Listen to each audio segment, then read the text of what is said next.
The cypress trees groaned under the weight of something massive, moving through the Louisiana swamp, their ancient roots trembling as claws the size of butcher knives scraped against bark, slick with moss and decades of decay. Marie-Claire Thibodeau felt it before she saw it, that primal knowing that lives in the oldest part of the human brain, the part that remembers when mankind was prey. Her hand shot out to grab 7-year-old Celeste's shoulder, fingers digging in hard enough to bruise, hard enough to stop the child mid-skip along the narrow boardwalk that separated their small boat from the murky water below. The smell hit them next, wet fur and copper, like pennies dissolving on a tongue, mixed with something fouler, something that spoke of meat, left too long in humid heat. Jean-Baptiste's flashlight beam cut through the gathering dusk, and for one impossible moment it caught eyes, yellow as sulfur, too high off the ground to belong to any gator, too knowing to belong to anything that shouldn't understand exactly what it was looking at. The thing stepped into a shaft of dying sunlight, and Marie-Claire's scream died in her throat, because sound required air, and air required the ability to breathe, and breathing had become a luxury her body had forgotten how to afford.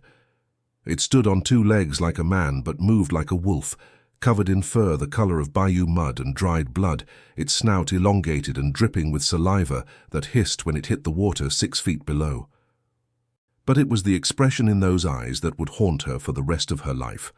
Not hunger, not rage, but something far worse, recognition, longing, and a grief so profound it seemed to fill the entire swamp with the weight of its sorrow.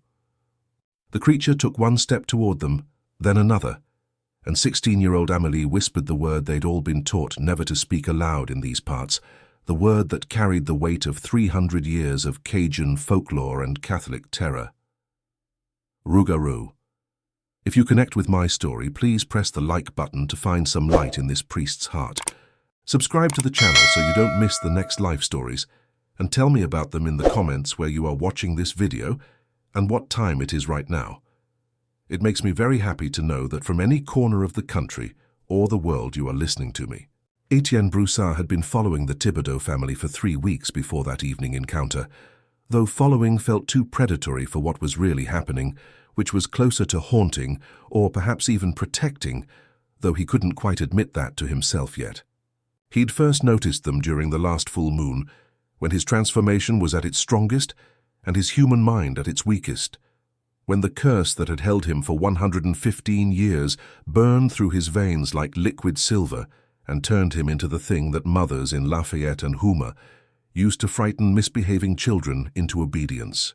But even in his most monstrous state, even when the beast ruled and reason fled, something about the way Marie-Claire had crossed herself before eating dinner, the way Jean-Baptiste had blessed their small fishing boat before heading into the swamp, the way young Luc had left a bowl of milk by their back door for the spirits, these small acts of faith and folklore had called to whatever remained of the Catholic man he'd been in 1878, before the witch's curse, before the transformation, before he'd lost everything that made him Etienne and became only the Rougarou. The Thibodeau family lived in a weathered house on stilts deep in the Atchafalaya basin, where the modern world hadn't quite reached and the old ways still held sway. Their home stood isolated among the cypress and tupelo, accessible only by boat, surrounded by water that shifted from brackish to fresh, depending on the season and the mood of the Mississippi. It was the kind of place where Spanish moss hung like the beards of ancient gods, and where the line between the living and the dead grew thin as tissue paper once the sun went down. Etienne had known houses like this in his former life, had been welcomed into homes that smelled of crawfish boil and chicory coffee, had danced to fiddle music and laughed in a language that was equal parts French and something older, something that had evolved in these swamps over centuries. That life felt like a dream now, or perhaps this was the dream and that had been real. After more than a century of transformation and isolation, it became difficult to distinguish between memory and fantasy, between who he'd been and what he'd become. The curse had come upon him on a humid August night much like this one, though the world then had been lit by oil lamps instead of LED flashlights, and the boats had been pirogues carved from cypress logs instead of aluminum skiffs with outboard motors. Marguerite Comeau had been her name, the witch who'd cursed him, though he'd known her first as the beautiful daughter of a traiteur, a healer, who'd moved to their parish from deep in the bayou country where the old magic still flowed strong. He'd courted her properly, or so he'd thought, brought her flowers and complimented her coffee, asked her father's permission, and made promises he'd meant to keep. But Etienne Broussard at 32 had been young and stupid, and full of the kind of arrogance that came from being the eldest son of a prosperous family, from owning land and boats, and having a future that stretched before him bright as morning sun on still water.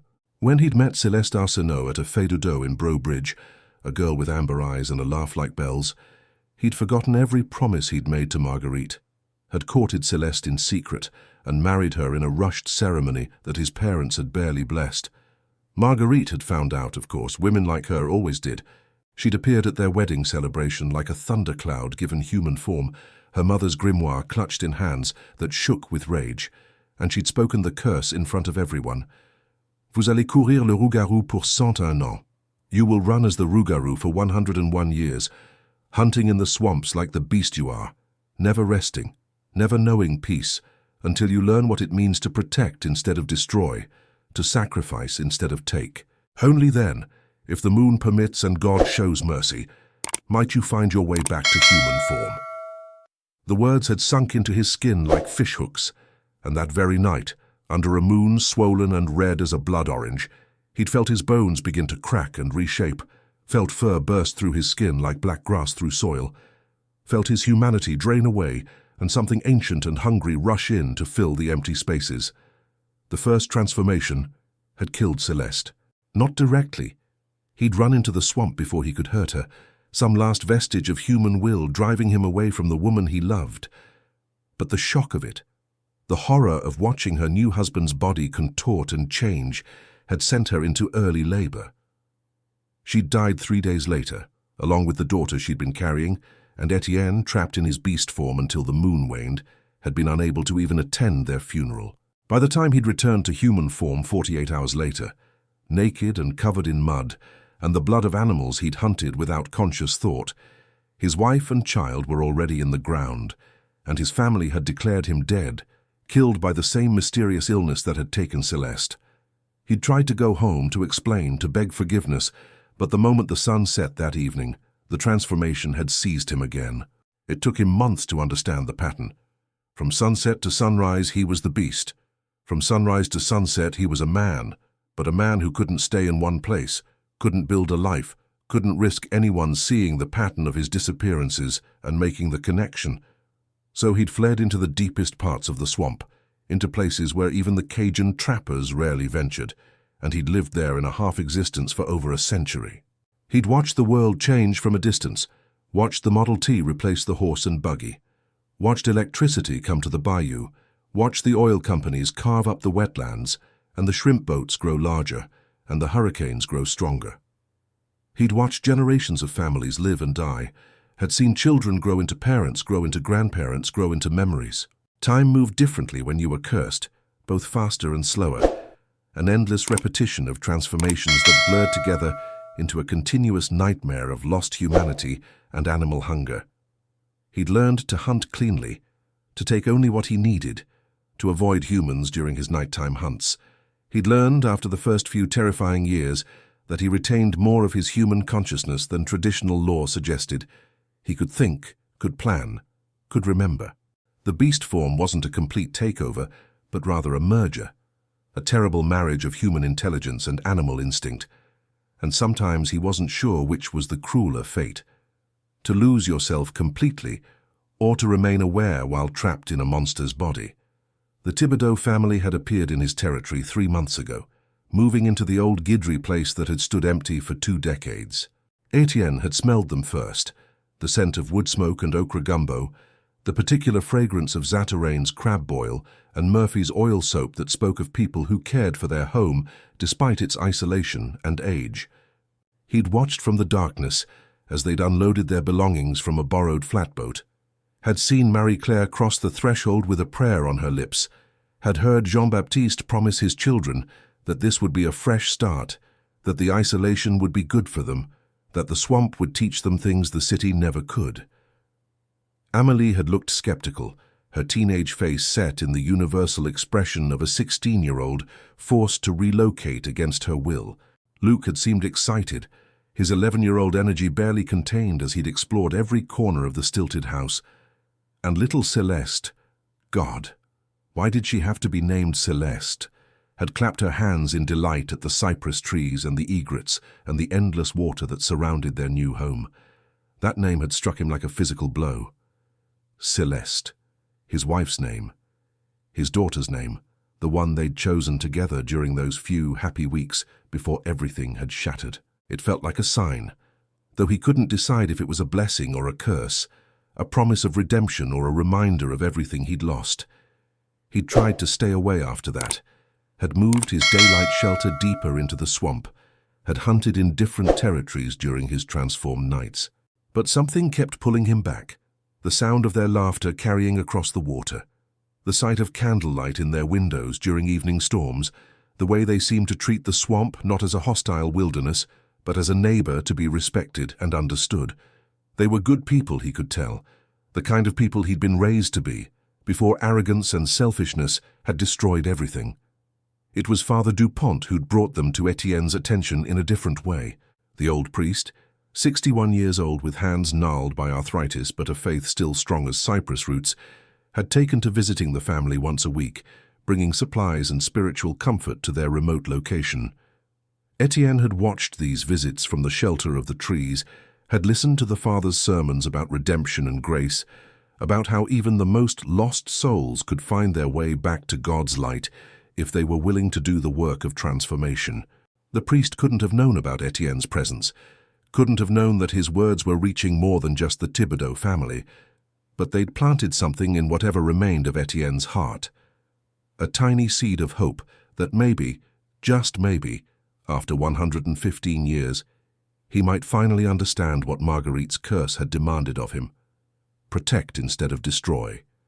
Sacrifice instead of take. The first time he'd actively protected them, rather than simply observing, it had been almost instinctive. A bull alligator, 14 feet long and mean as sin, had been making its way toward where young Luke was fishing off the back porch, dangling his legs over the water in that fearless way children had before the world taught them to be properly afraid. Etienne, in his beast form, had intercepted the gator before Luke even noticed the danger, had driven the creature away with a display of aggression that left deep claw marks in the reptile's armored hide. Luke had heard the commotion and looked up just in time to see a massive shape disappearing into the darkness, had run inside babbling about a monster in the swamp that had fought off an alligator. His parents had dismissed it as an overactive imagination, but Amélie had given him a look that suggested she wasn't so sure, that she'd heard the old stories too, and knew that sometimes the line between myth and reality grew thin in these swamps. After that, Etienne had found himself intervening more frequently. When a cottonmouth had slithered into their boat during an evening fishing trip, he'd been there to knock it into the water before it could strike. When a storm had torn part of their roof off, he'd used his transformed strength to drag a fallen cypress branch close enough to the house that Jean-Baptiste could salvage it for repairs. When Marie-Claire had gotten turned around in the fog one morning while checking her crab traps, he'd made enough noise in his human form to guide her back toward home, singing an old Cajun song his mother had taught him, letting his voice carry across the water like a beacon. She'd found her way back safely, had told her family about the mysterious voice in the fog, and Etienne had felt something he hadn't experienced in over a century: purpose. But protection eventually required revelation, and revelation brought risk that they would fear him, hunt him, try to destroy him as countless others had tried over the decades. He'd survived 3 separate hunting parties over the years, had the scars to prove how close some of them had come to ending his cursed existence. Silver bullets were hard to come by, but not impossible, and the old families in these parts still remembered the recipes for gris-gris bags and blessed oils that could harm creatures like him. He'd learned to be careful, to leave no trace, to be more ghost than monster. But watching the Thibodeau family, seeing their kindness and faith, their respect for the old ways and the old stories, he'd begun to wonder if maybe, just maybe, they might be different. If maybe they might be the ones to help him break the curse that had held him for 115 of the 101 years Marguerite had decreed. Because yes, the old witch had been dead for 80 years now, killed by a fever that even her magic couldn't cure, and the curse should have ended at 101 years, should have released him back in 1979. But it hadn't. The curse had continued, had grown stronger if anything, because he'd never fulfilled the true requirement. He'd learned to hunt cleanly, yes. He'd survived when he should have died, yes. But he'd never truly protected anyone, never sacrificed anything of value, never proven that he'd changed from the selfish boy who'd broken promises and hearts without a second thought. The Thibodeau family might be his last chance, his only chance. And that terrified him more than any hunter's silver bullet ever could, because hope was so much more dangerous than despair.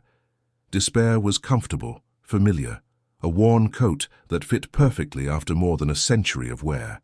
But hope demanded action. Hope demanded risk. Hope demanded that he step out of the shadows and trust that maybe, after all this time, he'd finally learned what it meant to be human again, even if his body no longer remembered how to hold that form when the moon rose. So he'd begun leaving them gifts. A string of fat catfish on their porch, fresh eggs from a wild turkey nest, herbs that grew deep in the swamp that Marie-Claire could use for her cooking. Small things, careful things, the kind of offerings that could be dismissed as acts of neighborly kindness from another swamp dweller, though there were no other homes for 5 miles in any direction. Jean-Baptiste had noticed, had mentioned it to his wife, and Etienne had heard the speculation in their voices.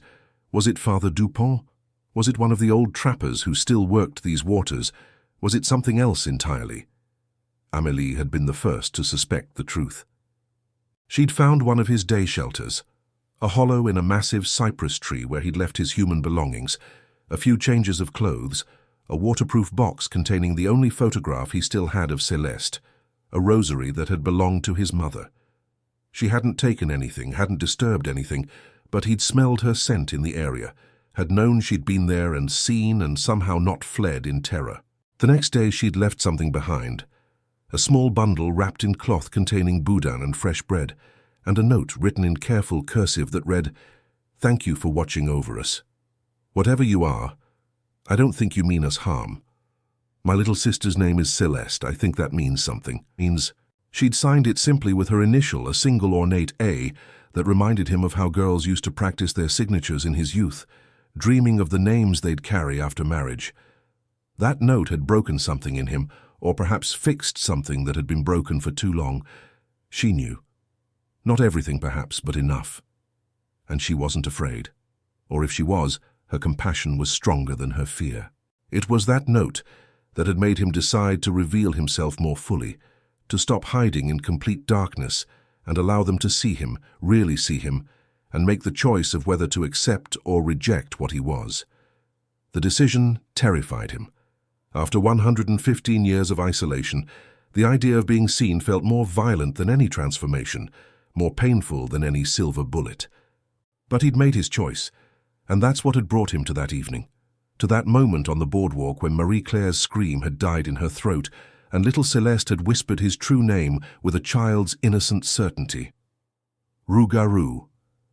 He'd stood there for what felt like hours, but was probably only seconds, letting them see him in the dying light, letting them take in every detail of his cursed form, the fur that was neither fully wolf nor fully human, the hands that ended in claws but still had opposable thumbs, the face that was a horrible merger of snout and human features, the eyes that held too much knowledge, too much grief, too much terrible awareness. He'd wanted to speak, to explain, but the beast form didn't allow for human speech, could only manage growls and grunts and sounds that held meaning, but couldn't form words. Instead, he'd done the only thing he could think of. He'd lowered himself into a crouch, had made himself smaller, less threatening, and had slowly, carefully pushed something toward them across the weathered boards of the walkway. It was the photograph of Celeste, his Celeste, the wife he'd lost over a century ago. The only thing he'd treasured enough to keep all these years, the only proof that he'd once been fully human, fully capable of love and being loved in return. Amélie had stepped forward despite her mother's gasped protest, had picked up the photograph with trembling hands.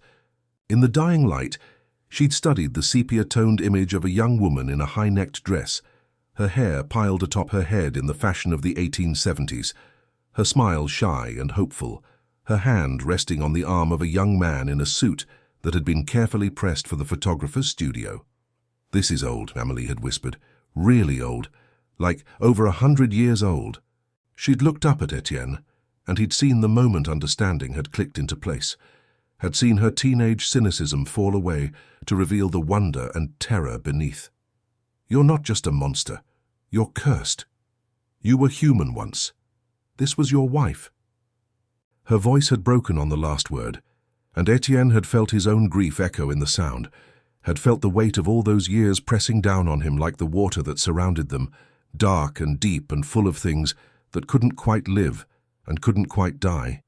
Jean-Baptiste had pulled his family back, his arms around Marie-Claire and his children, forming a protective barrier with his body, even though Etienne could have torn through him like tissue paper if he'd wanted to. But he didn't want to. That was the whole point. That was what he'd been trying to prove for over a century, that he could be more than the curse, more than the hunger, more than the monster that Marguerite had turned him into as punishment for his faithlessness. "We need to go," Jean-Baptiste had said, his voice steady despite the fear Etienne could smell rolling off him in waves. Back to the house, now. But he hadn't run, hadn't panicked, had kept his family together and moved them carefully back toward their boat, keeping himself between them and Etienne the entire time.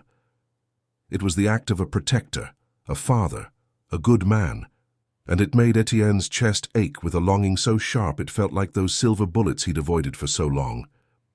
He'd let them go, had watched them motor back to their stilted house, had seen the lights come on inside as they'd barred the doors and gathered together in the main room. He'd heard their voices carrying across the water, Luc crying, little Céleste asking questions in her high, clear voice, Marie-Claire praying in rapid French, and Amélie arguing with her father about what they should do. "We can't just leave," she'd said. "He's been protecting us. Don't you see? All those things we couldn't explain. The alligator that disappeared, the snake that fell from the boat, the voice in the fog that helped Mom find her way home. That was him. He's been watching over us." Jean-Baptiste's response had been too quiet for Etienne to hear, but he'd heard Amélie's reply. "Then why hasn't he hurt us? He could have 100 times over, but he hasn't. He gave me his most precious possession. That photograph, did you see how old it was? How carefully he'd kept it? You don't do that if you're just a mindless monster." Father Dupont had arrived the next morning, his small motorboat cutting through the early mist like a blade through silk. Etienne, back in his human form with the sunrise, had watched from a distance as the Thibodeau family had rushed out to meet him, had seen them all talking at once, gesturing toward the swamp, showing him the photograph. The old priest had studied it for a long time, his weathered face unreadable. And then he'd done something unexpected. He'd held it up toward the tree line where Etienne was hidden and called out in a voice that carried across the water like a church bell. "Etienne Broussard, if that's who you are, if that's who you were, then come out in the daylight and speak with me. I know the old stories. I know the curse. I know you can take human form when the sun is up. Come and talk with me, mon fils. It's been too long since you've had confession, I think." The words had struck Etienne like a physical blow, because yes, God yes, it had been too long since confession, over a century since he'd knelt in a church and unburdened his soul to someone who could offer absolution. He'd almost stepped out of the trees right then, almost revealed himself, but fear had held him back. Fear of rejection, fear of the priest's horror, fear that even a man of God might see only the monster and not the man who desperately wanted to be saved. But Father Dupont had waited, had stood there on the Thibodeau's small dock with his hands clasped in front of him and his face turned toward Etienne's hiding place, and the patience in that posture had finally broken through the fear. Etienne had stepped out of the shadows, had walked slowly toward the dock, had stopped at a distance that wouldn't threaten but would allow conversation. He'd been naked except for a pair of ragged pants he'd salvaged from an abandoned hunting camp years ago, his body covered in scars from a century of transformations and survival, his hair and beard long and wild, his feet bare and calloused harder than any leather. He'd looked like exactly what he was, a man who'd been living like an animal for over 100 years. Father Dupont had studied him for a long moment, and then he'd smiled. Not a pitying smile, not a fearful smile, but a genuine expression of joy that had made Etienne's eyes burn with tears he'd forgotten how to cry. "Etienne Broussard," the priest had said, "I've heard of you. The stories are still told, you know, in the old families. The young man who was cursed by Marguerite Comeau for breaking his promises, who has run as the Rougarou for longer than any man should have to endure any burden. Come closer, mon fils. Let me see you properly." Etienne had obeyed, had walked forward until he was standing just a few feet from the priest, close enough to see the cataracts beginning to cloud the old man's eyes, close enough to smell the familiar scent of incense and communion wine that clung to his simple black clothes. "How long?" Father Dupont had asked gently. "How long have you been alone?" 115 years, Etienne had answered, and his voice had been a stranger's voice, rough from disuse, the words themselves feeling foreign on a tongue more accustomed to growls than speech. The curse was supposed to last 101 years. It should have broken 14 years ago. But it didn't. It won't. Because I never fulfilled the terms. I was supposed to learn to protect instead of destroy, to sacrifice instead of take. But how can I protect anyone when everyone fears me? How can I sacrifice anything when I have nothing left to give except this cursed existence? The words had poured out of him like water from a broken dam, and once they'd started, he couldn't stop them. He'd told Father Dupont everything. About Marguerite and Celeste, about the wedding and the curse, about his wife's death and his daughter's death, and the 115 years of isolation and transformation and endless, endless loneliness. Father Dupont had listened to it all, had nodded in the right places, had made small sounds of understanding and compassion, and when Etienne had finally fallen silent, had been unable to speak any more through the tears that were streaming down his face, the first tears he'd shed since the night of his first transformation, the priest had reached out and placed one gnarled hand on Etienne's scarred shoulder. "The curse didn't break at 101 years because you were counting wrong," Father Dupont had said gently. "Marguerite said you needed to learn to protect instead of destroy, to sacrifice instead of take. You've been doing the first part. You've been protecting this family, protecting others before them, I suspect, even if you never let them see it. But you haven't done the second part. You haven't sacrificed. You've survived, yes. You've endured. But sacrifice isn't about giving up things you don't want anyway. It's about giving up the things you need most, the things you cling to in order to survive. For you, Etienne, that means giving up your isolation, your safety in hiding, your protection from rejection and fear, and the possibility that people will see you as a monster instead of a man." The priest had squeezed his shoulder, and Etienne had felt the weight of that touch like an anchor, like the first solid thing he'd touched in over a century. "You need to let them know you," Father Dupont had continued, "really know you, not just see you in the darkness and run away, but see you in the daylight and choose to accept or reject what you are. That's the sacrifice. Risking your heart again after it's been broken so many times. Risking hope after living in despair for so long. That's what Marguerite wanted from you. Not just to survive, but to be vulnerable again, to be human again, even if your body doesn't always remember how." The priest had turned to look at the Thibodeau family, who'd been watching from their porch with expressions ranging from fear to curiosity to something that might have been compassion. "These are good people," Father Dupont had said. "They have faith. They understand that the world contains mysteries that can't be explained by science or logic. They believe in the old stories, the old ways. If you're going to trust anyone with the truth of what you are, they might be the ones to take that risk with." Etienne had looked at them, at Jean-Baptiste with his protective stance, at Marie-Claire with her rosary wrapped around her fingers, at Luc trying to hide behind his father's legs while still peeking around to stare, at little Celeste, who was looking at him with more curiosity than fear, at Amélie, who was standing slightly apart from her family, her teenage independence asserting itself even in the face of the impossible. "What if they reject me?" he'd asked Father Dupont, his voice barely above a whisper. "What if they're afraid? What if they try to kill me or drive me away? I don't think I could bear it, Father. Not after hoping, Not after letting myself believe that, maybe. He'd trailed off, unable to finish the sentence, unable to give voice to the desperate longing that had been building in his chest since he'd first seen them light candles in their windows and heard them pray before meals. "Then you will have still tried," Father Dupont had replied. "And trying is what matters. God doesn't ask us to succeed, mon fils. He asks us to try, to put forth our best effort, to choose love over fear, even when love might break us all over again. That's what faith is. Not certainty, but the willingness to take the leap anyway." The priest had smiled then, a small knowing smile that spoke of decades of ministering to people in crisis, of hearing confessions and offering absolution and watching souls struggle toward redemption. "Come," he'd said. "Come and meet them properly. Come and let them see you as you are right now, not the beast in the darkness, but the man in the light.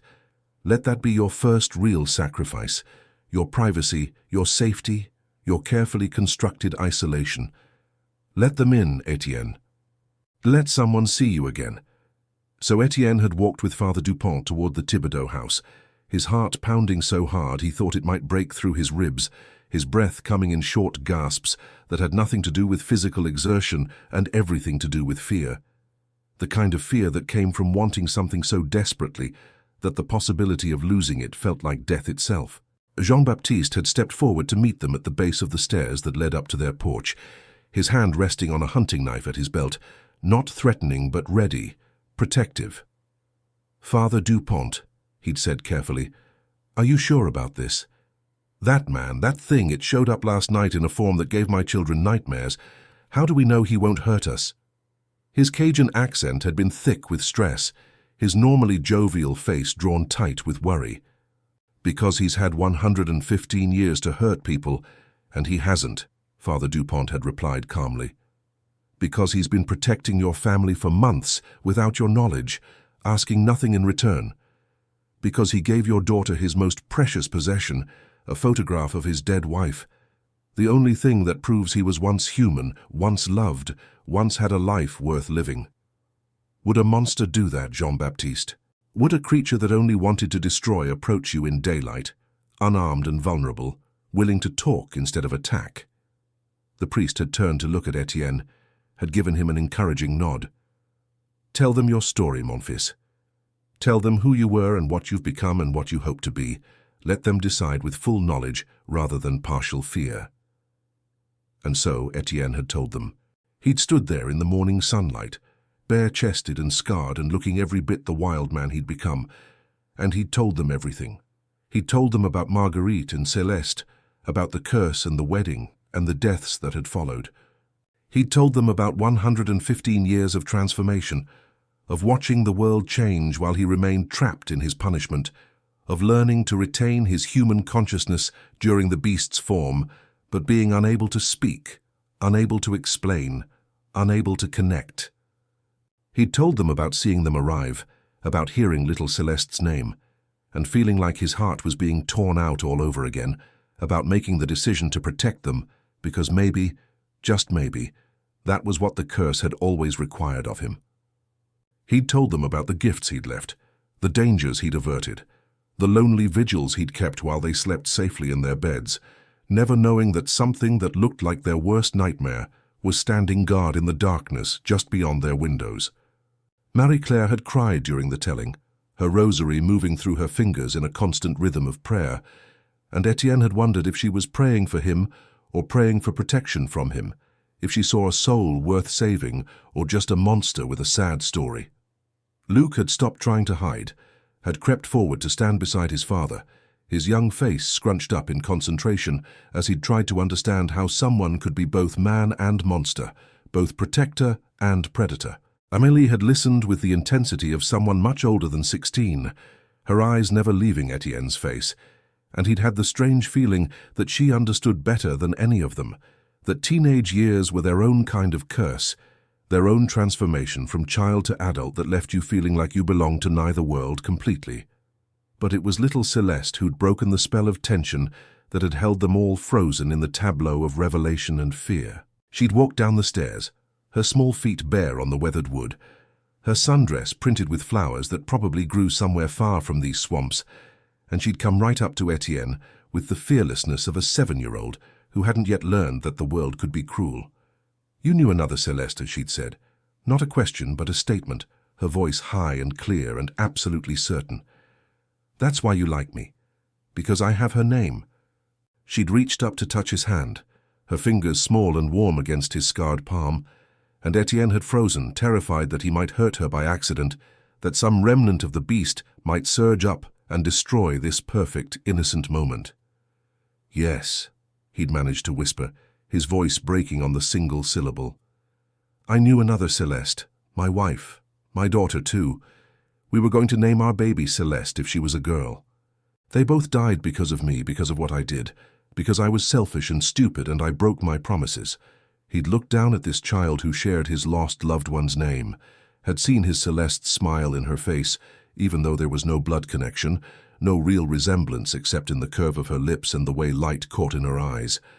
"I've spent 115 years trying to make up for what I did, trying to be better, trying to protect instead of destroy. And then your family came here. And you were so good, so faithful, so kind to each other, and to the swamp and to everything around you. I thought maybe if I could keep you safe, if I could prove that I'd changed, maybe the curse would finally break, and I could rest. Maybe I could finally forgive myself for what I did to the people I loved." Celeste had considered this with the seriousness of a child confronting adult concepts for the first time, and then she'd squeezed his hand and said something that would echo in Etienne's mind for the rest of his existence, however long that might be. "I don't think the curse is about other people forgiving you.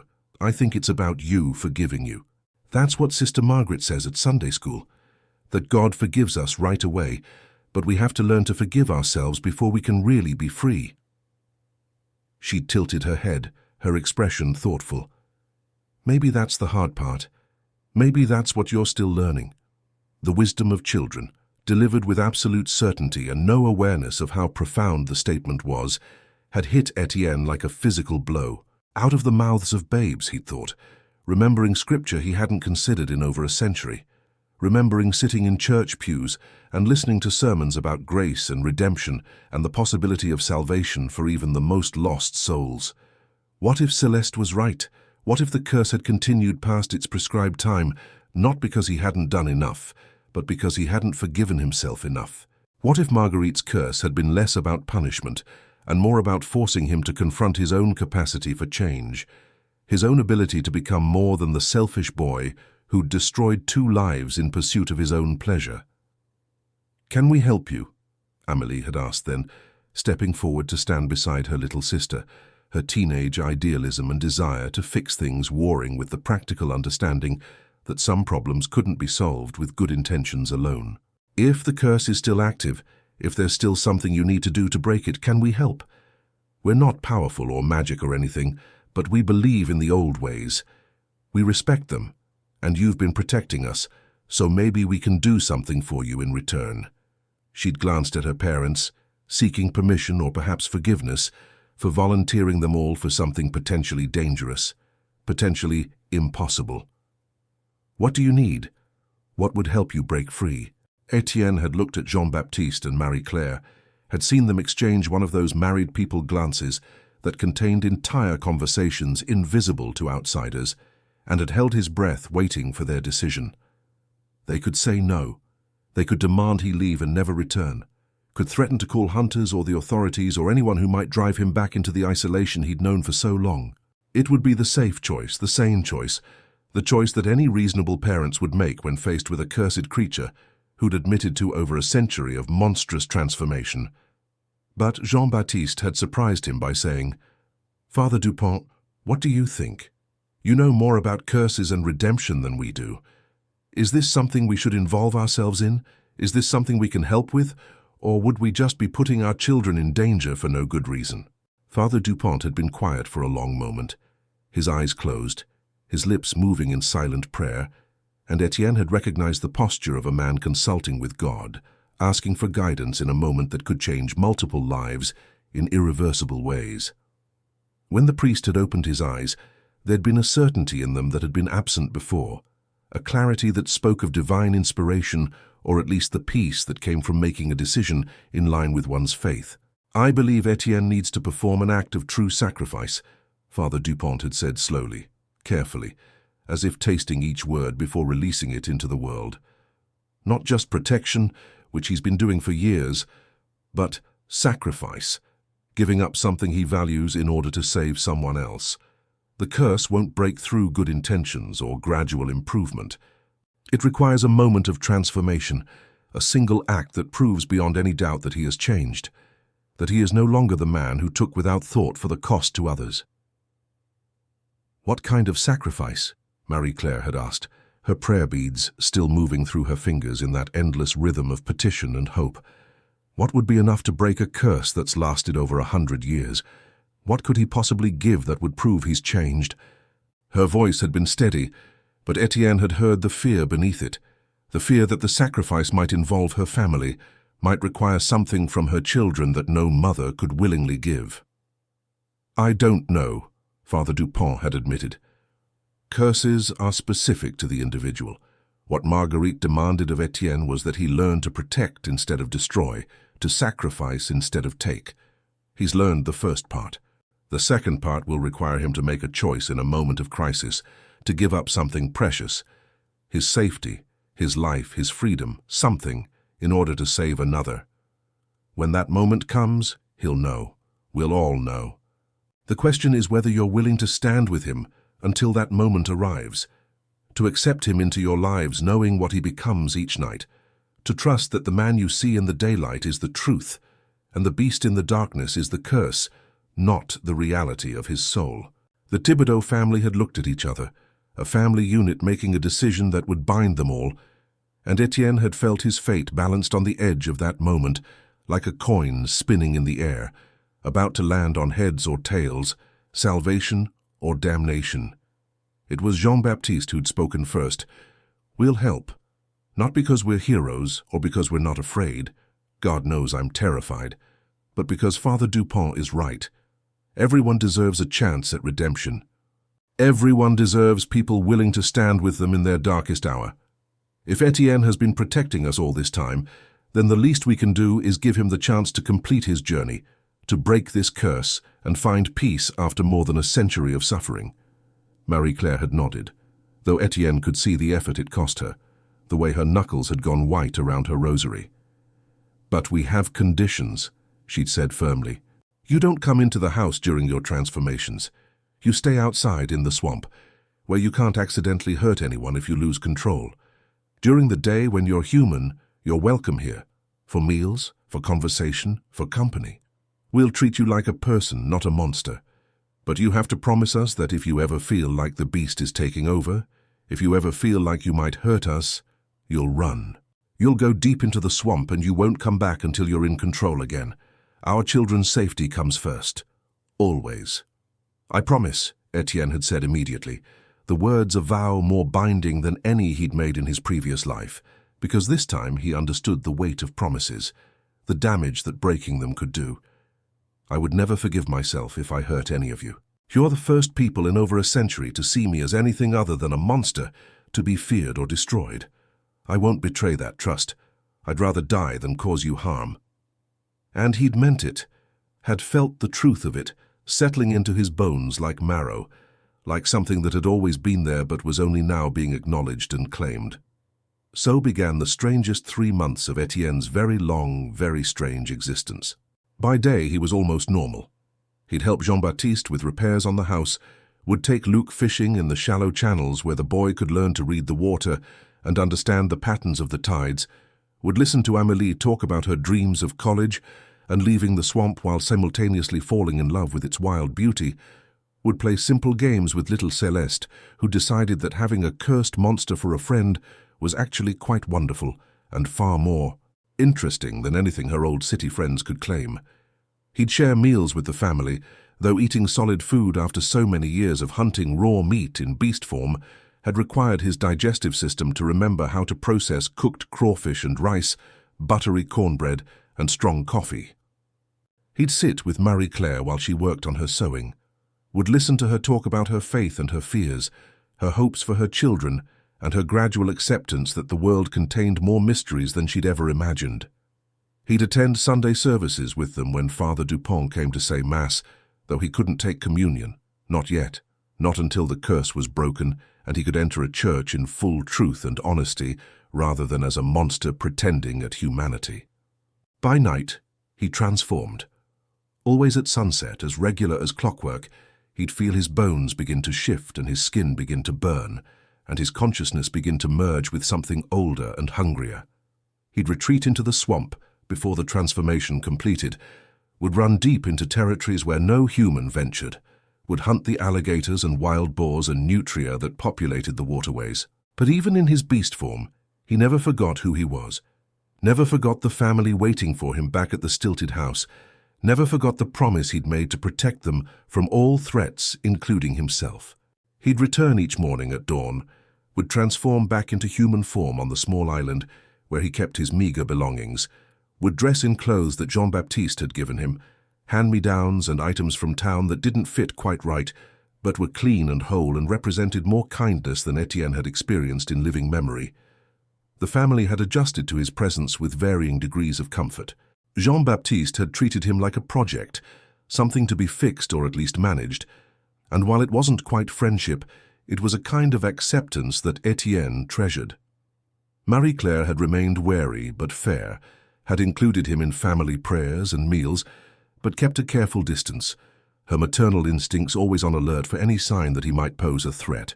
Luc had gotten over his initial fear, and now peppered Etienne with questions about what it was like to transform, what it felt like to be a beast, whether he remembered everything he did in that form. Innocent questions from a boy too young to understand that some experiences couldn't be adequately described with words. Amélie had become something like an ally, had started asking him about the old days, about what life had been like in 1878, about his memories of a world that existed only in history books for her generation. She'd been writing it all down, she'd confessed, keeping a journal about him because she thought his story deserved to be remembered, deserved to be more than just another frightening Rougarou tale told to scare children into good behavior. But it was Céleste who truly adopted him, who'd decided without reservation or fear that Etienne was her friend. Full stop, end of discussion. She'd make him flower crowns from swamp lilies and insist he wear them during the day, even though he felt ridiculous with flowers in his wild hair. She'd ask him to tell her stories about his Céleste, about the wife and daughter he'd lost, and she'd listen with the kind of focused attention that children gave to things they deemed important, filing away every detail in that mysterious place where childhood memories were stored. She'd started leaving him notes, written in careful block letters because her cursive wasn't very good yet, telling him about her day or asking him questions or just saying, "I'm glad you're here," in a dozen different ways that never got old, never stopped making Etienne's chest ache with a bittersweet mixture of joy and grief. Father Dupont had visited weekly, had heard Etienne's confessions, and given him penances that seemed impossibly light given the weight of his sins. Say the rosary, meditate on God's mercy, remember that redemption is always possible for those who truly seek it. The priest had also been researching, had been digging through old church records and interviewing the few remaining elders who still remembered the old stories, trying to find some clue about how to break Etienne's curse. He'd discovered that Marguerite Comeau had been more than just a spurned woman with access to dark magic. She'd been a seventh daughter of a seventh daughter, born with the gift of sight, trained by her mother in the old ways that predated Catholicism, but had somehow merged with it in the unique spiritual landscape of Louisiana. Her curses were legendary, Father Dupont had learned, but so was her sense of justice. She never cursed without reason, and she always left a way out, a path to redemption for those willing to do the work of transformation. "The key is in the wording," Father Dupont had explained during one of their sessions, his finger tracing over a faded journal entry written in Marguerite's own hand, discovered in a trunk in her great-great-niece's attic. She said, "Protect instead of destroy, sacrifice instead of take." 2 requirements, not 1. You've been focusing on protection, and that's good, that's necessary. But protection alone isn't enough. You need a moment of sacrifice, a choice to give up something precious for the sake of another. It has to be voluntary, has to be made freely, and it has to cost you something real, not just temporary discomfort but genuine loss. When you make that choice, when you truly sacrifice for another's benefit, the curse will break. Marguerite's magic always honored the spirit of transformation. She believed people could change, that curses were teaching tools rather than pure punishment. But the lesson has to be learned, Etienne. You have to prove you've changed, not just in words or gradual improvement, but in a single moment of clarity where you choose differently than you did before. Etienne had absorbed this information, had let it settle into his understanding of what the curse required, but he'd also felt a growing sense of dread because sacrifice implied loss, and he'd already lost so much over the years. His wife, his daughter, his family, his friends, his entire life and world and everyone he'd ever known. What more could possibly be taken from him? What more could he possibly give up? He'd shared these fears with the Thibodeau family during one of their evening meals, the sun setting outside and his transformation approaching, his time running short. "I don't know what I have left to sacrifice," he'd admitted, his voice rough with emotion.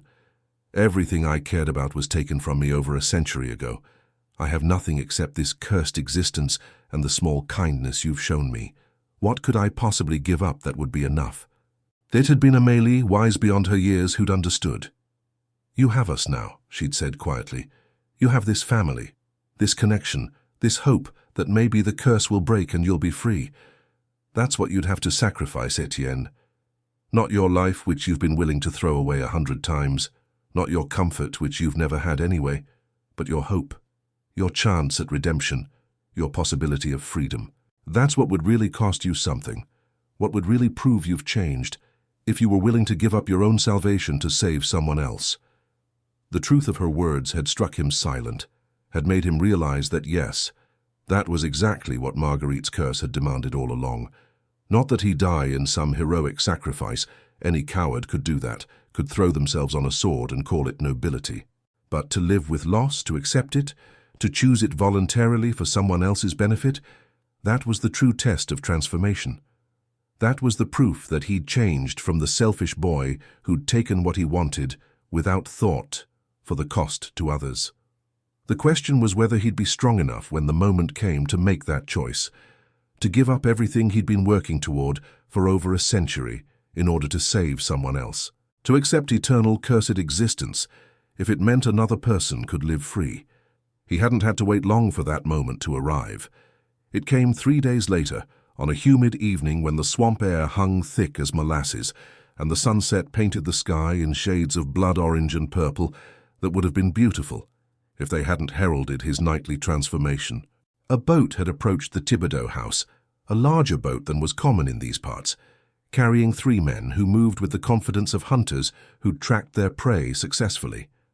Etienne had smelled them before he'd seen them, gun oil and silver and a particular herb mixture that marked them as professionals, people who knew what they were doing, who'd likely killed before and would kill again without hesitation.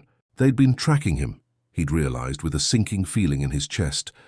Someone had seen him, had reported the sightings, and these men had come to collect the bounty that had been on his head for decades, a standing reward offered by the descendants of families who'd lost members to mysterious swamp disappearances over the years, deaths they'd attributed to the Rougarou, even though Etienne had never killed a human in all his years of transformation. He'd tried to lead them away, had let them see him at a distance and then run deeper into the swamp, hoping they'd follow and leave the Thibodeau family alone. But they'd been smarter than that, had split up, and while 2 of them had followed his trail, the 3rd had gone to the house, had threatened Jean-Baptiste and Marie-Claire, had demanded to know where the creature was hiding, whether they'd seen it, whether they knew anything about its patterns. Etienne had heard Celeste scream, little Celeste who'd made him flower crowns and told him he was her friend, and that scream had torn through him like those silver bullets never could, had sent him racing back toward the house, even though sunset was minutes away, and he could feel the transformation beginning, could feel his bones starting to shift, and his consciousness starting to fragment into the merged human-beast state that ruled his nights. He'd arrived to find the hunter holding a knife to Celeste's throat, using her as leverage to force the family to reveal information they didn't have, to admit to sheltering the monster that this man believed had killed his grandfather 30 years ago in these same swamps. Jean-Baptiste had been on his knees begging, promising anything if the man would just let his daughter go, and Marie-Claire had been praying in a continuous stream of French and Latin, her rosary wrapped so tight around her hands that it was cutting off circulation. Amélie and Luc had been corralled in a corner, held at gunpoint by one of the other hunters who'd circled back, and Father Dupont, God, Father Dupont had been there too, had come for his weekly visit at exactly the wrong time and was now being used as another hostage, another piece of leverage to force cooperation. Etienne had stepped out of the swamp, his transformation halfway complete, his body caught between man and beast in a way that was more horrible than either form alone, his face elongating, but not fully changed, his hands twisted into claws but still recognizably human in structure, his body covered in patchy fur that sprouted in painful bursts through splitting skin. "Let them go," he'd said, his voice distorted but still capable of speech in this in-between state, still able to form words even though they came out garbled and strange. "It's me you want. I'm the Rougarou. I'm the one your grandfather saw in the swamp all those years ago. But I didn't kill him, I saved him, pulled him from Quickmud and led him back to safety, even though he shot at me. I've never killed a human, not once in 115 years. I've only tried to protect, to help, to be more than this curse made me." The hunter holding Celeste had looked at him with eyes full of hate and fear, and a grief that had been nursed for 3 decades had been passed down and cultivated until it was sharp as any blade. "You're a monster," the man had spat. "My family has been hunting you for generations. You took my grandfather's sanity, left him a broken man who saw demons in every shadow until the day he died. You deserve to be destroyed, and I'm going to be the one who does it." He'd tightened his grip on Celeste, and she'd whimpered, her small body trembling against his, her eyes finding Etienne's across the distance and holding there, not with fear, Etienne had realized, but with trust, with absolute certainty that her friend would save her, that the monster she'd decided to love would prove worthy of that love. The transformation had been completing, Etienne's window for speech closing rapidly as his vocal cords shifted and changed, his human consciousness being submerged under the beast's instincts and drives. He'd had seconds to make his choice, seconds to decide between self-preservation and sacrifice, between running and staying, between his own freedom and this child's life. The curse had hung in the balance, had waited for this moment that Marguerite had engineered over a century ago. This test that would prove whether he'd truly learned to put others before himself, to sacrifice instead of take. And in that moment, looking at Celeste's trusting eyes and remembering his own Celeste who'd died because of his selfishness, remembering every person he'd loved and lost and failed, Etienne had made his choice. He'd charged the hunter, had used his transforming body as a weapon, even though it meant taking silver bullets that had been blessed and prepared specifically to kill creatures like him, bullets that burned like liquid fire as they punched through his flesh and lodged in organs that were half human, half beast. He'd known the shots were coming, had seen the other hunters raising their guns, but he hadn't tried to dodge, hadn't tried to save himself. He'd focused only on getting to Celeste, on knocking the knife away from her throat, on throwing his body between her and danger in a way he'd never done for his own Celeste all those years ago.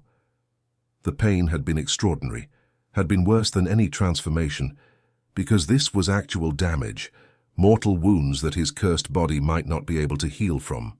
He'd felt silver burning through his lungs, through his heart, through the core of what kept him alive even when he shouldn't have been. But he'd succeeded. He'd knocked Celeste away, had sent her tumbling into her father's arms, and had turned to face the hunters with blood pouring from multiple gunshot wounds, his body continuing its transformation, even as it tried to die, caught in the horrible contradiction of curse and mortality.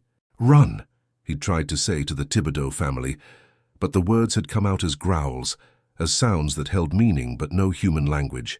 Father Dupont had understood, though, had grabbed Jean-Baptiste and Marie-Claire and started pulling them toward their boat, Amélie gathering Luc and Celeste and following, all of them moving with the urgency of people who understood that they were witnessing something significant, something that transcended the immediate danger and touched on deeper mysteries. The hunters had kept firing, had pumped more silver into Etienne's failing body, and he'd felt his consciousness fragmenting further, felt the beast and the man separating for the first time in over a century, felt the curse itself beginning to crack like glass under pressure. He'd looked down at his hands and seen them shifting, changing, but not in the familiar pattern of transformation. Instead, they were becoming more human, more solid, more permanent. The fur was receding, the claws retracting, the elongated jaw shortening back to human proportions. The curse was breaking. After 115 years, after finally making the choice to sacrifice everything for another's safety, after proving that he could put someone else's life above his own salvation, Marguerite's magic was releasing him. But the silver was killing him. He could feel it, could feel his heart stuttering and struggling, could feel his lungs filling with blood, could feel life draining away even as his humanity returned. The curse was breaking, but he was dying, and the irony wasn't lost on him. He'd finally be human again, fully human for the first time in over a century, but he'd only get to experience it for a few moments before death claimed him. It seemed fitting somehow. Redemption didn't mean escape from consequences. It meant facing them with grace, accepting them with understanding, dying as a man who'd finally learned his lesson, rather than living forever as a beast who'd never changed.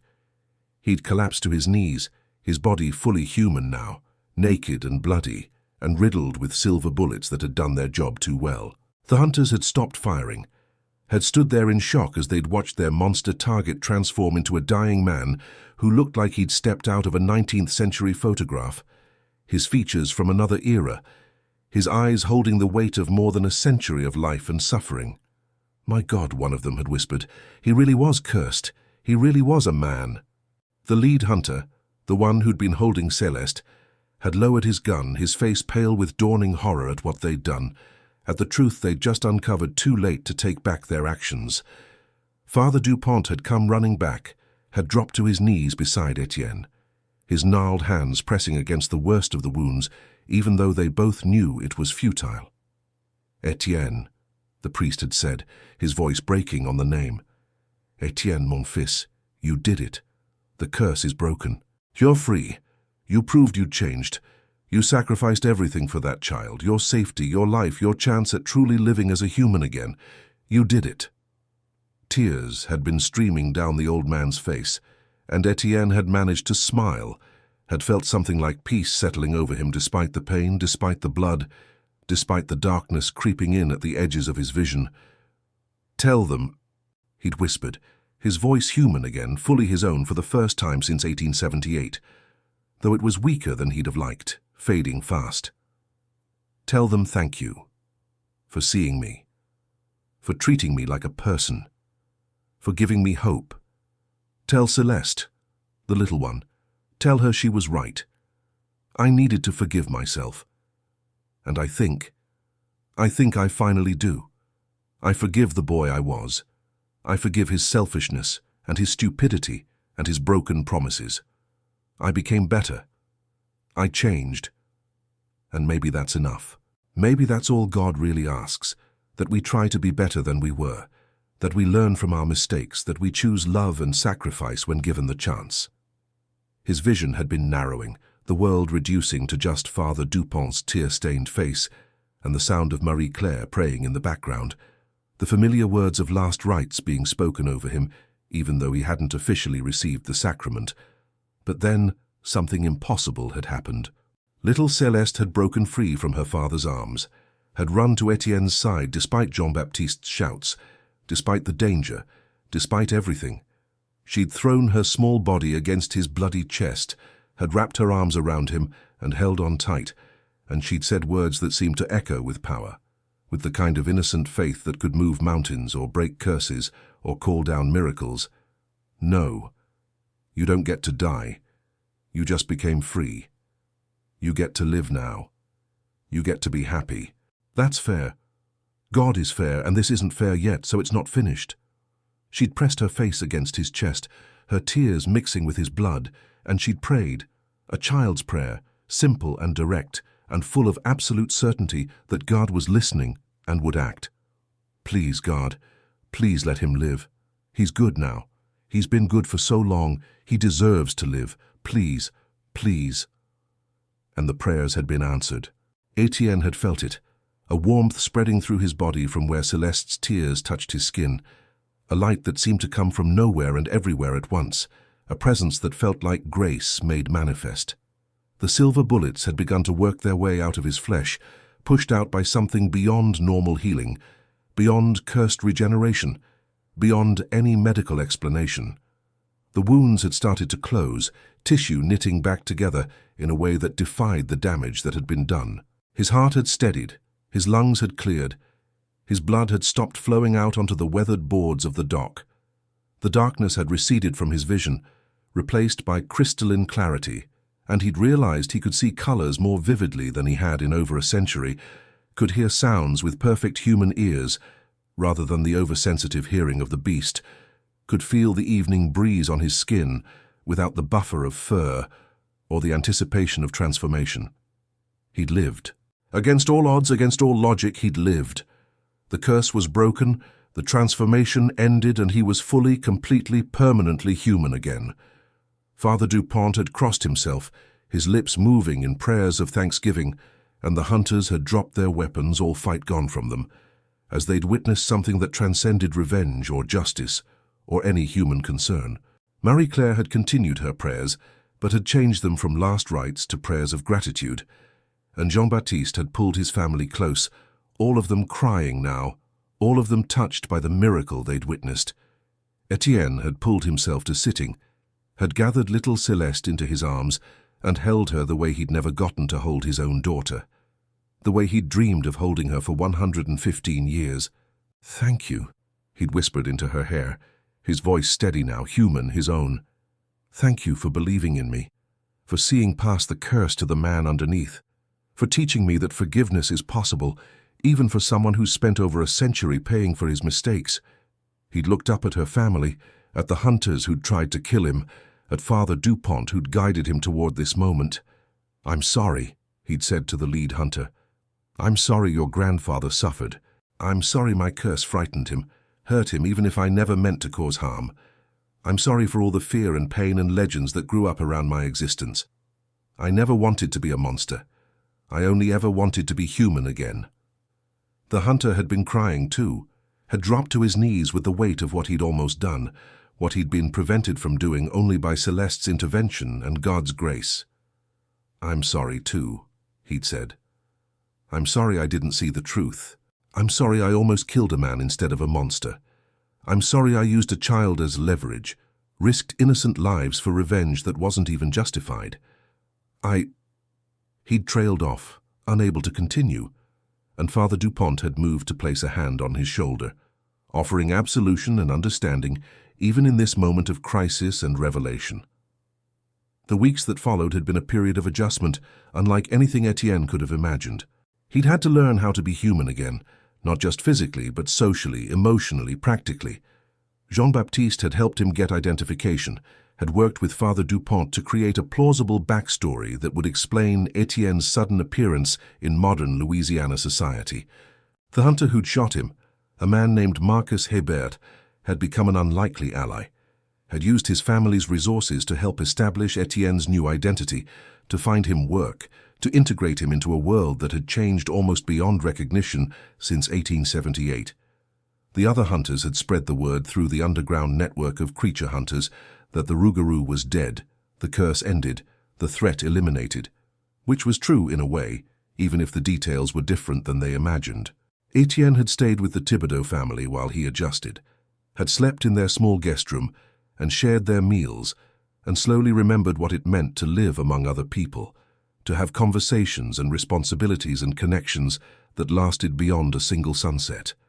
He'd taught Luc how to identify the plants that grew in the deep swamp, had shared his knowledge of the waterways and the wildlife with a boy who drank up every word like water in a drought.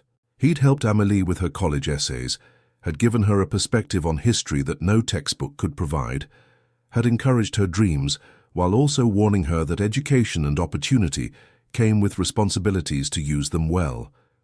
He'd become little Celeste's constant companion, had played with her and told her stories, and watched her grow with the kind of attention he'd never gotten to give his own daughter, healing old wounds even while creating new bonds.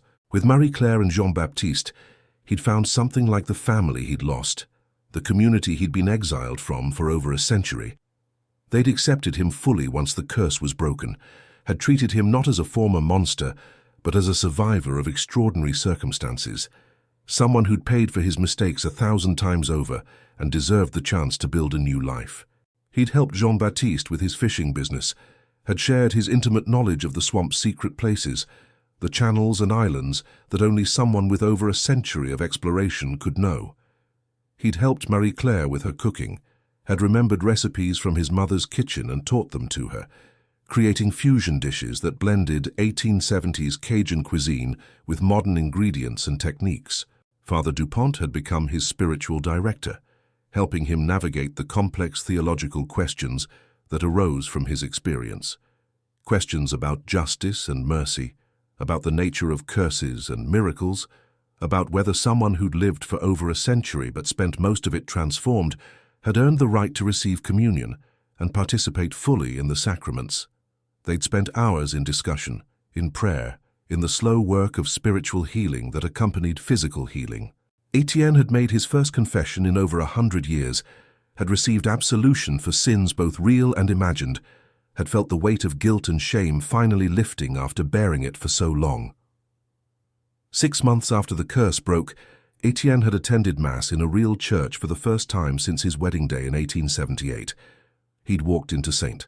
Martin de Tours in Lafayette, had stood among the congregation and knelt for the consecration, and received the Eucharist with tears streaming down his face, overwhelmed by the simple grace of being able to participate in this ritual that had been denied to him for so long. The Thibodeau family had been there with him, had surrounded him with their presence and their prayers, and afterward, little Celeste had taken his hand and said, "Now you're really free, aren't you? Not just from the curse, but from all the sad things that were holding your heart prisoner. Now you can really live." And she'd been right. In the months and years that followed, Etienne had built a life that honored both his past and his present.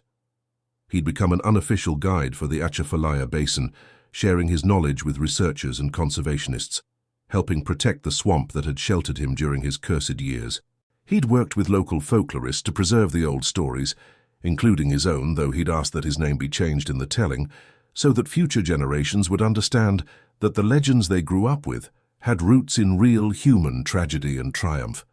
He'd mentored young people who felt lost or cursed in their own ways, who struggled with mistakes and guilt and the fear that they could never change, never be forgiven, never move beyond their worst moments.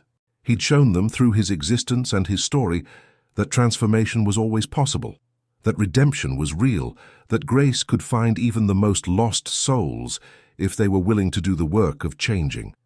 The curse had taken 115 years of his life, but it had also taught him things he couldn't have learned any other way.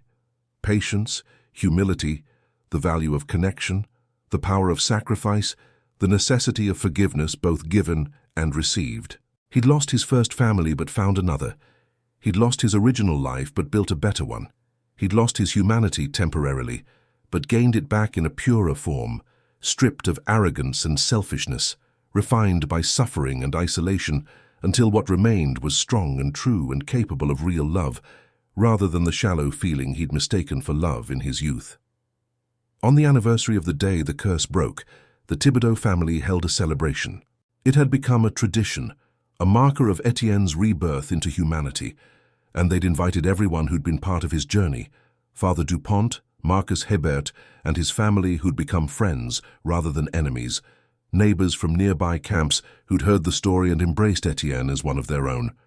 They'd gathered at the stilted house in the swamp, had shared food and music and stories, and as the sun had begun to set, that dangerous time that had once meant transformation, Etienne had stood on the dock with little Celeste beside him, watching the sky turn orange and purple, feeling nothing but peace and gratitude and the simple joy of being alive and human and free. "Are you scared?" Celeste had asked him, her hand in his, her voice carrying the concern of a child who still sometimes worried that the curse might return, that her friend might be taken from her again. "No," Etienne had answered honestly, squeezing her hand gently. "I'm not scared anymore. The curse is broken, truly broken. But even if it wasn't, even if the transformation came back, I wouldn't be scared because I know now what I didn't know then, that I'm more than my worst moments, more than my biggest mistakes, more than anything that's been done to me or that I've done to others. I'm the sum of every choice I've made to be better, to love more, to sacrifice when it mattered. That's what makes us humans, Celeste. Not our bodies or our limitations, but our ability to choose kindness over cruelty, love over hate, sacrifice over selfishness. The curse taught me that. You taught me that. And I'll be grateful for that lesson every day for the rest of my life, however long that may be. The sun had set, completely darkness falling over the swamp, and Etienne had remained exactly as he was, human, whole, free. The transformation didn't come. It never would again. The curse was ended, the lesson learned, the redemption earned through 115 years of suffering, followed by a single moment of perfect choice, of absolute sacrifice, of love that overcame fear and selfishness and the deep-rooted instinct for self-preservation. Marguerite's curse had been harsh but fair, demanding but educational, and in the end it had given Etienne something more valuable than the life it had taken away. It had given him the chance to become truly worthy of the grace he'd been offered, truly capable of the love he'd been too immature to handle in his youth. Looking back on his long, strange journey from selfish young man to cursed beast to redeemed human, Etienne understood that the curse hadn't been about punishment at all. It had been about transformation in the truest sense. Not the physical transformation of flesh and bone and fur, but the spiritual transformation of soul and character and essential self. He'd needed 115 years to learn what Marguerite had tried to teach him in a single moment. That real love requires sacrifice, that real strength requires vulnerability, that real humanity requires the willingness to put others before yourself, even when it costs you everything. He'd paid the price, had done the work, had earned his freedom not through time served, but through lessons learned, and now he stood on the other side of that journey as someone wholly different from the boy who'd started it, wholly better, wholly worthy of the second chance he'd been given. The Rougarou was gone, the curse was ended, but Etienne Broussard remained. No longer a monster, no longer even the man he'd been before the curse, but something new entirely. A soul that had been broken and reformed, a heart that had learned to love without possessing. A spirit that had discovered that the deepest freedom comes not from avoiding consequences, but from accepting them with grace and using them as opportunities for growth. In the darkness of the swamp that had been both his prison and his refuge for over a century, surrounded by the family who'd chosen to see his humanity even when he'd been trapped in a monster's form, Etienne finally understood what it meant to be fully alive, fully present, fully free. And it was better. God, it was so much better than anything he could have imagined in those early days of his curse when hope had seemed like just another word for suffering. He had followed them home from the swamp, this family who'd given him back his life, and in return he'd given them the greatest gift he had, proof that even the most lost souls could find their way back, that even the longest curses could be broken, that grace and redemption and transformation were always possible for those willing to do the difficult work of changing, of growing, of becoming more than their worst moments. The Rougarou was dead, but Etienne Broussard was finally, fully, permanently alive, and that made every moment of the long, dark journey worth it.